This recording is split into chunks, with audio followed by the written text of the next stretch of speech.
Kutoka idhaa ya Kiswahili ya Radio China ya Kimataifa, hii ni Nuru ya Mashariki. Tuliokuandalia hii leo, bidhaa kutoka Afrika zimewasili katika bandari ya Qingdao chini ya sera mpya ya ushuru sifuri. Maonesho magari ya China yafungwa huku yakivunja rekodi kadhaa za kimataifa. Na polisi Guangzhou watumia roboti na teknolojia za kisasa kuimarisha usalama wa raia wakati wa likizo ya Mei Mosi. Kwa hizi na habari nyinginezo nyingi, jumuika nami Khamis Daruesh.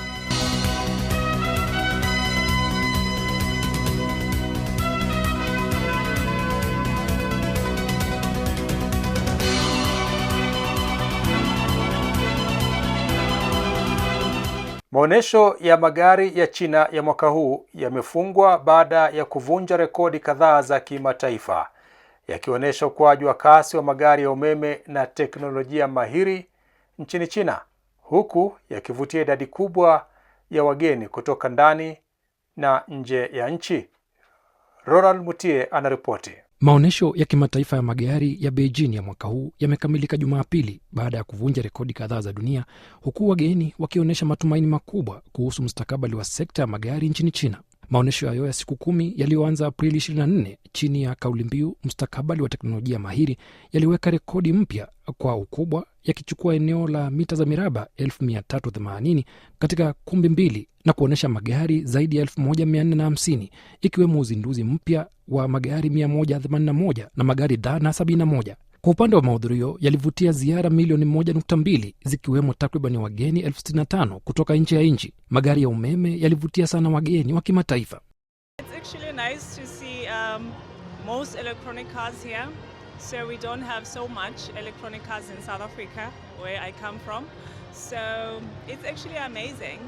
Maonesho hayo pia yalionyesha aina mpya za magari, kuanzia magari rahisi ya burudani hadi pickup zenye muundo wa kisasa na hata vyombo vya angani vya umeme, yakipanua mawazo kuhusu usafiri wa baadaye. Kwa ujumla, sekta ya magari duniani inaelekea zaidi kwenye umeme na teknolojia mahiri. Takriban 80% ya magari mapya yalikuwa ya umeme, huku chapa za China zikichangia 60% ya jumla. I'm most excited about self-driving cars as they can free us humans from driving.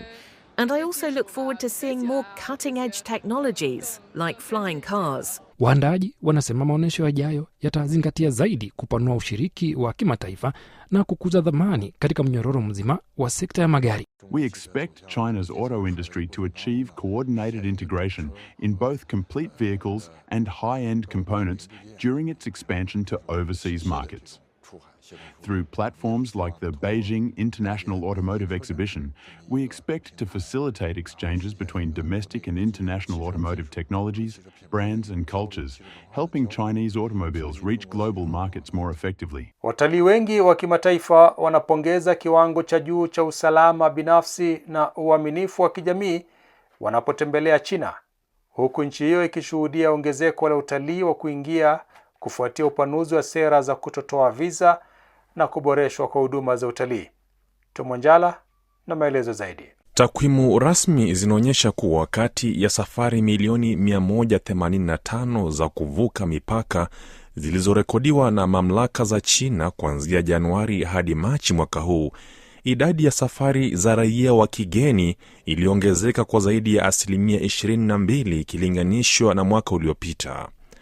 Baadhi ya wasafiri wa kimataifa waliotembelea mkoa wa Guangdong kusini mwa China wanasema wanahisi salama kutokana na mazingira ya kijamii. For me, the safety comes from the vibe and the atmosphere, and that is created by things like this, the people, the bars, the shops, all of that feeds into the vibe, and the vibe then makes you feel safe. If I'm in a hotel, I leave my phone on the table as like a place to say this is being used. You wouldn't dream of doing that in Europe, it just wouldn't happen. You can go to a cafe or a restaurant and leave your everything on the table and just go. If you come back, then your stuff will always be there. In France, that's impossible. Baadhi ya wasafiri walihusisha hali yao ya kujihisi salama na urahisi wa teknolojia na huduma za umma. Taxis are easy to book via DD, really easily. Yeah, really easily. It's not been difficult at all. Too much to see new people, new things, innovation you bring in your day-to-day life, and so much. The power bank is easy to find, so you never feel like you are in danger, that you need to go home soon. because you can always rely on something else. It is really interesting. What I found is it is very, very clean, safe, and the metro system is quite robust actually. It is a state-of-the-art facility. In France, you always have to be really self-conscious. You really have to take care of your things. But here, it's like everyone takes care of you. Mapato ya sinema nchini China yamefikia zaidi ya yuan milioni 550 kufikia Jumatatu asubuhi, ikiwa ni siku ya 4 ya likizo ya siku 5 ya Mei Mosi, jambo linaloonyesha ukuaji mkubwa wa sekta ya burudani nchini humo.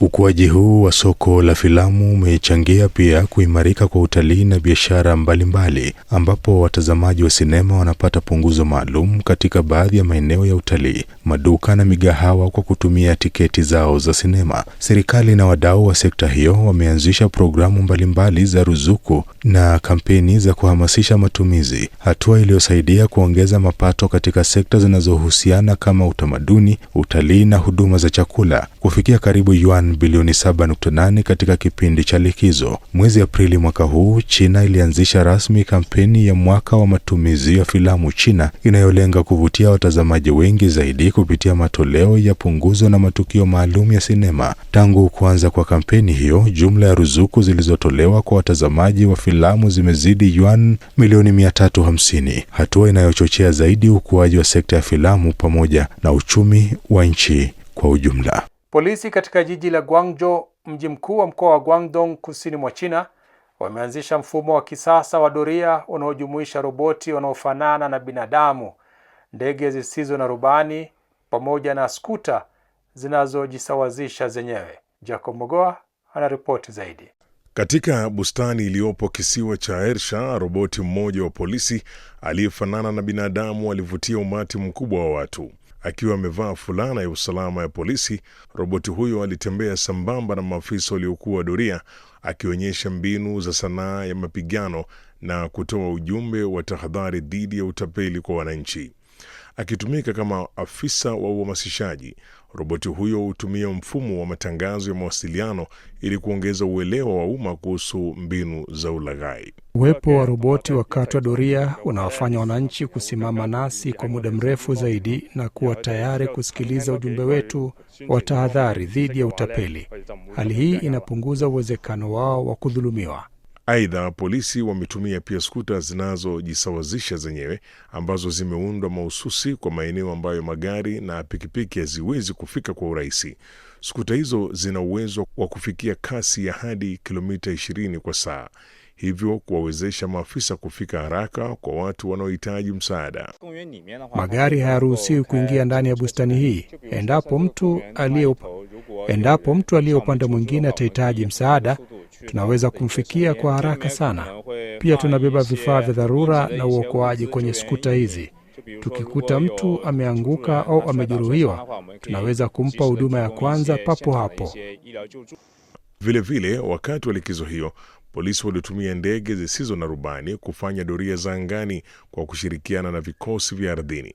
Ndege hizo zilisaidia kufuatilia kwa wakati halisi mtiririko wa watu na hali ya trafiki, na hivyo kujenga mfumo wa usalama wa ngazi nyingi ulioboreshwa zaidi. Bandari ya Qingdao katika mkoa wa Shandong mashariki mwa China imepokea shehena yake ya kwanza kutoka Afrika chini ya sera mpya ya China ya ushuru sifuri, ikijiunga na vituo vingine vikuu vya China katika kushughulikia bidhaa za Afrika zisizotozwa ushuru.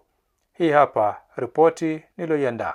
Bidhaa kadhaa za Afrika kwenye meli hiyo ya kwanza, zikiwemo unga wa flaspa kutoka Afrika Kusini na jojugba zilizogandishwa kutoka Misri, ndizo shehena za kwanza kunufaika moja kwa moja na utaratibu huu mpya wa ushuru sifuri zinapoingia katika soko la China.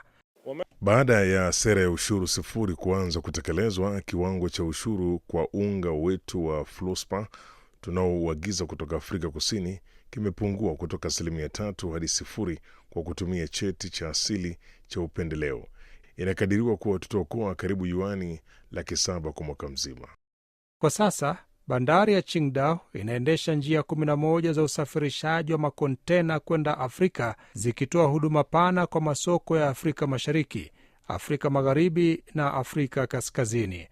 Katika uwanja wa ndege wa kimataifa wa Bole nchini Ethiopia, shughuli za mizigo zimekuwa nyingi katika wiki iliyopita, huku kampuni kutoka nchi mbalimbali za Afrika, hasa zile nchi 20 mpya zilizonufaika, zikiharakisha kusafirisha bidhaa mapema.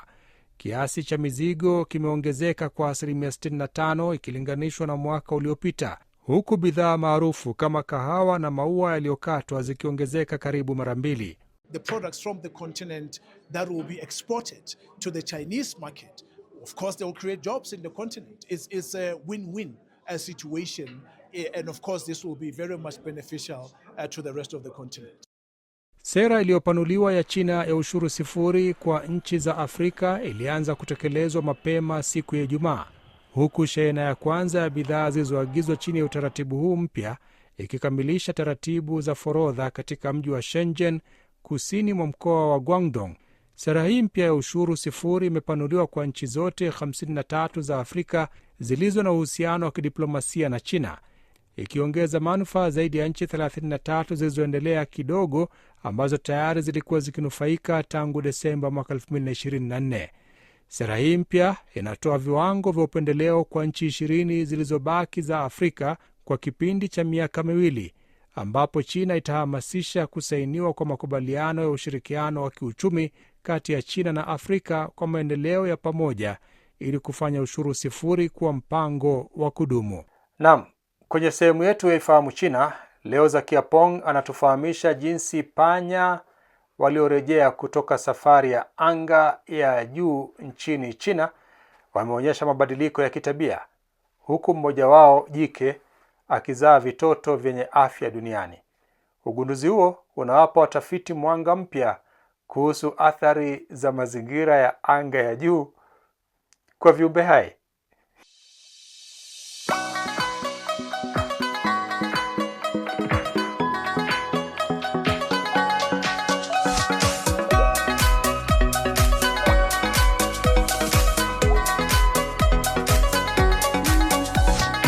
Hujambo na karibu katika kipindi cha Ifahamu China. Mimi ni Zakia Peng.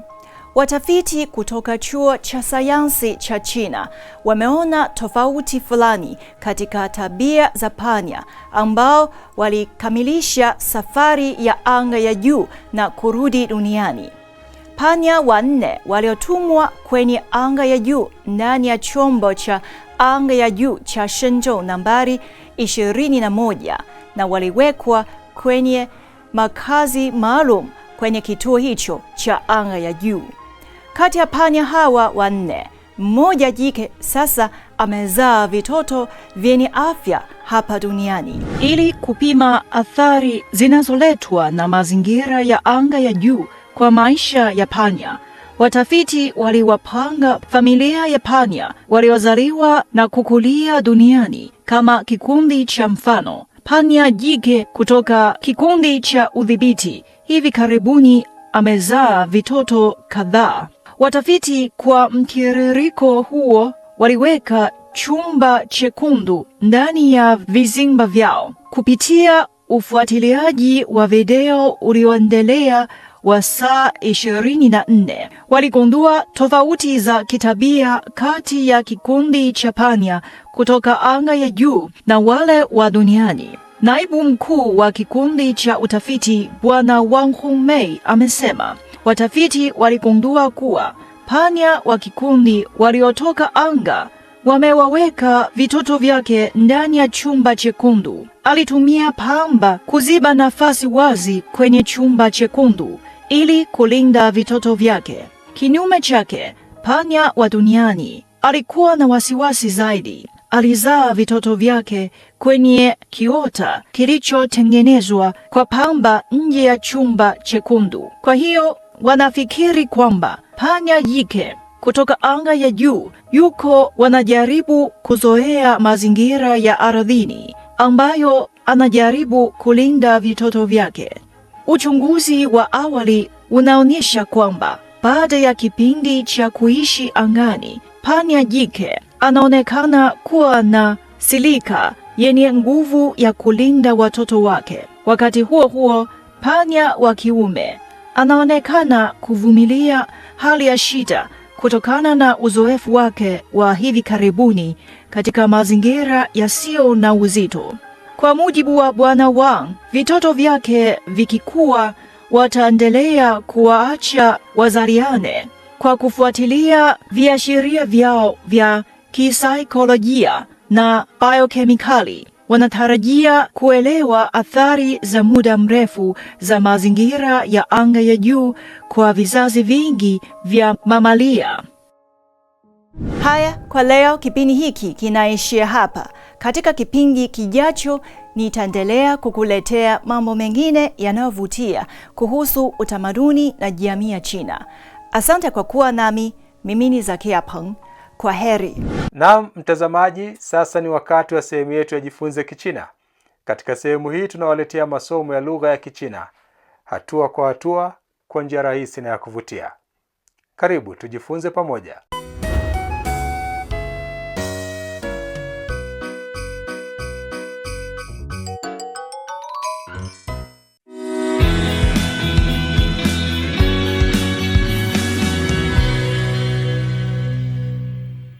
第6课，你的个子真高。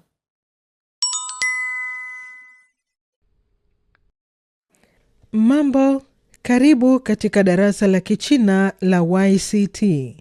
Somo la YCT ni mfumo wa mafunzo ya lugha ya Kichina unaoongoza watoto kujifunza Kichina kwa ufanisi na kuinua kiwango chao cha uelewa wa lugha ya Kichina kwa pande zote. Leo tutajifunza jinsi ya kuandika herufi za Kichina.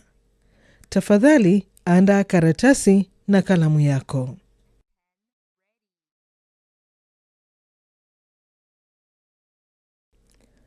Kujifunza herufi za Kichina. Tafadhali chagua herufi sahihi za Kichina kulingana na pinyin, kisha fuatana na mwalimu kuandika. Niambie, ipi ni sahihi? 第一个 Hebu tuone kosa liko wapi katika herufi ya pili.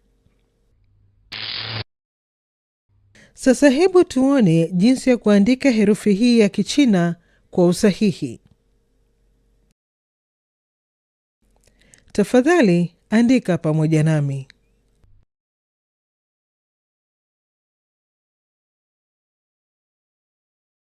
Xiao.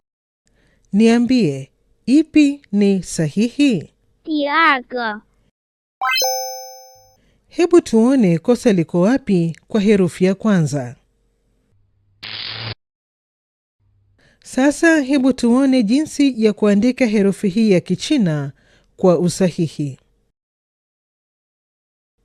Tafadhali andika pamoja nami.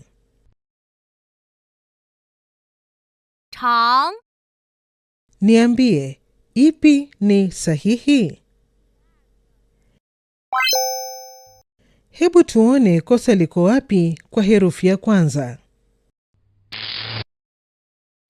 Sasa hebu tuone jinsi ya kuandika herufi hii ya Kichina kwa usahihi.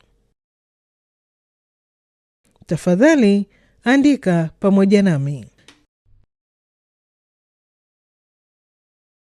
真 Niambie, ipi ni sahihi? 第一个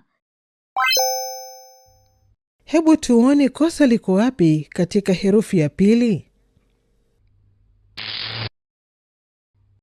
Sasa hebu tuone jinsi ya kuandika herufi hii ya Kichina kwa usahihi. Tafadhali andika pamoja nami.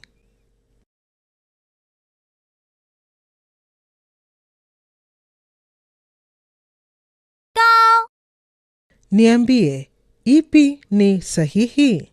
第二个 Hebu tuone kosa liko wapi kwa herufi ya kwanza. Sasa hebu tuone jinsi ya kuandika herufi hii ya Kichina kwa usahihi. Tafadhali andika pamoja nami.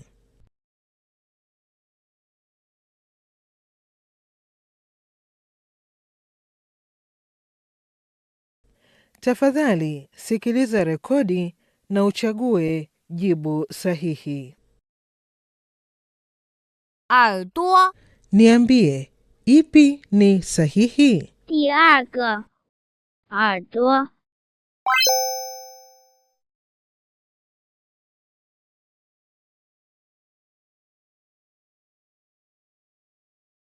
头发 第一个，头发。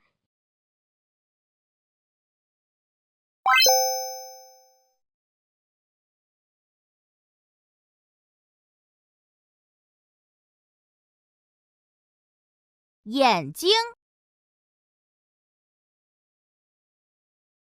第一个，眼睛。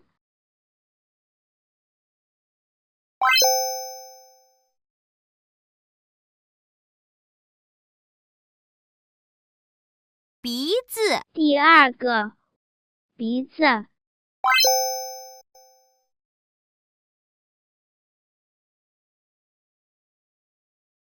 手 第二个，手。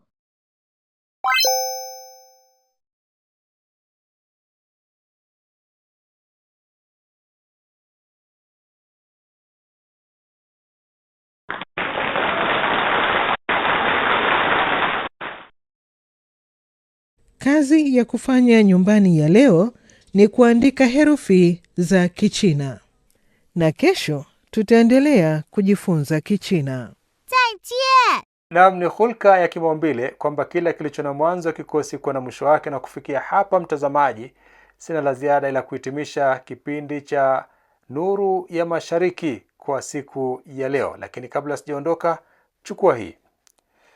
Yule asiyejua kujichagulia kizuri yeye mwenyewe, katu hataweza kuwachagulia wengine. Mimi ni Khamis Darwish. Maasalam. Kwa taarifa zaidi kuhusu China, unaweza kutembelea tovuti ya CRI Kiswahili na marafiki_CN kwenye Facebook. Pia unaweza kupakua app ya Cheche kwenye Google Play na Palm Store.